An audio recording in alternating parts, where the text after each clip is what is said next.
भगवान शिव आदि, अनंत और महाकाल है।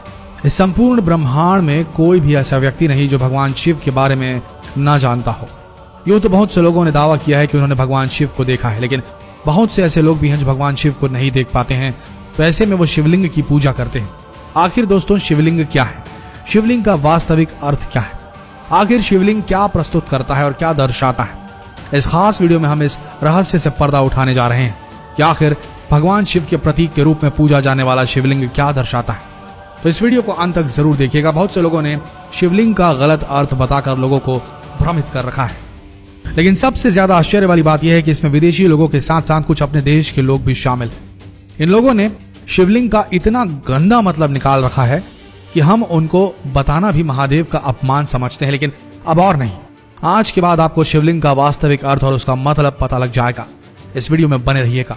आज के बाद आपसे कोई फालतू की बातें नहीं करेगा, और जो करना चाहेगा या जो भगवान शिव के बारे में कुछ कहेगा या शिवलिंग के बारे में बुराई करेगा, तो आप यह वीडियो उन्हें जरूर भेजिएगा। दोस्तों, शिवलिंग एक संस्कृत शब्द है जिसमें लिंग का मतलब होता है प्रतीक, यानी शिवलिंग का मतलब हुआ शिव का प्रतीक, यानी एक ऐसी चीज जिसको हम शिव मानकर उसकी पूजा करते हैं। आज हम आपको बताएंगे शिवलिंग के बारे में और इसकी खास शक्तियों के बारे में। शिवलिंग एक ऐसा ढांचा है जिसको एक खास मकसद से बनाया जाता है। आपने भगवान शिव के तरह तरह के शिवलिंग देखे होंगे।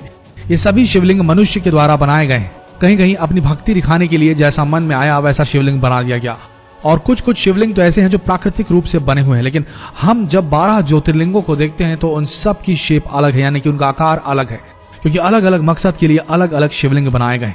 इनमें से कुछ शिवलिंगों को सेहत के लिए बनाया गया, तो कुछ शिवलिंगों को खुशहाली के लिए, और कुछ को ध्यान साधना के लिए। लेकिन इन सब चीजों में एक चीज समान है, ये सभी शिवलिंग अलौकिक हैं। इसका सरल अर्थ यह है कि शिव किसी स्त्री या पुरुष का प्रतीक ना होकर संपूर्ण ब्रह्मांड, आकाश, सूर्य और निराकार का प्रतीक है। उन्हें किसी एक चीज में नहीं रखा जा सकता, क्योंकि वो खुद एक प्रतीक है। अगर आप वैज्ञानिकों द्वारा ली गई कुछ तस्वीरें देखेंगे तो आप पाएंगे कि हमारा ब्रह्मांड भी शिवलिंग से मिलता जुलता है। स्कंद पुराण के अनुसार है आकाश स्वयं एक लिंग है और शिवलिंग समस्त ब्रह्मांड की धुरी है।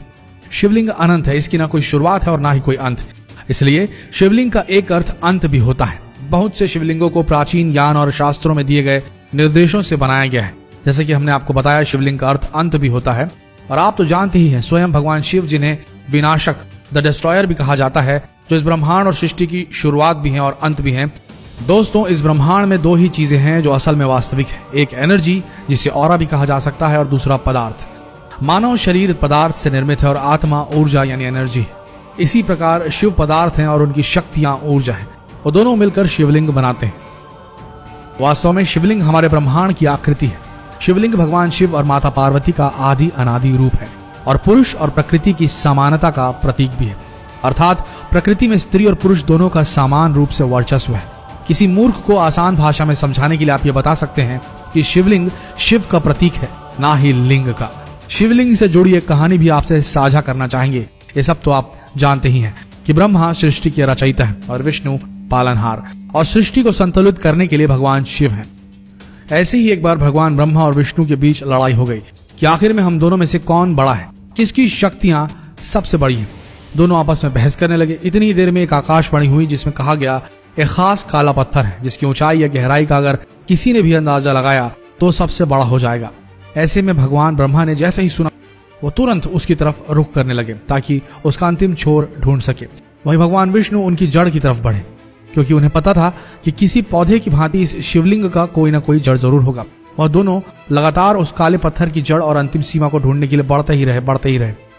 और जब वो हार कर हताश हो गए, तब फिर से आकाशवाणी हुई जिसमें बताया गया कि अगर आप दोनों इसे ढूंढने में असमर्थ हैं, यानी आप सर्वशक्तिमान नहीं हैं।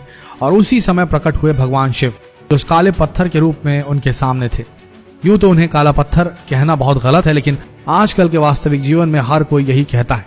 जो नास्तिक है वो भी यही कहता है कि मात्र काला पत्थर है, लेकिन किसी को नहीं पता कि काला पत्थर नहीं बल्कि शिव का प्रतीक शिवलिंग है, जिसके अंतिम छोर को ढूंढने में भगवान विष्णु और ब्रह्मा भी परेशान हो गए थे। तो दोस्तों, यही है शिवलिंग का वास्तविक अर्थ। आशा करते हैं वीडियो आप सबको अच्छी लगी होगी। तो जितना हो सके इस वीडियो को शेयर करें फेसबुक पर, व्हाट्सएप पर, और ऐसी ही वीडियोस के लिए बने रहिए हमारे इस पेज के साथ। अगर आपने अब तक फॉलो नहीं किया ये पेज तो अभी फॉलो कीजिए। मिलते हैं अगले वीडियो में। धन्यवाद।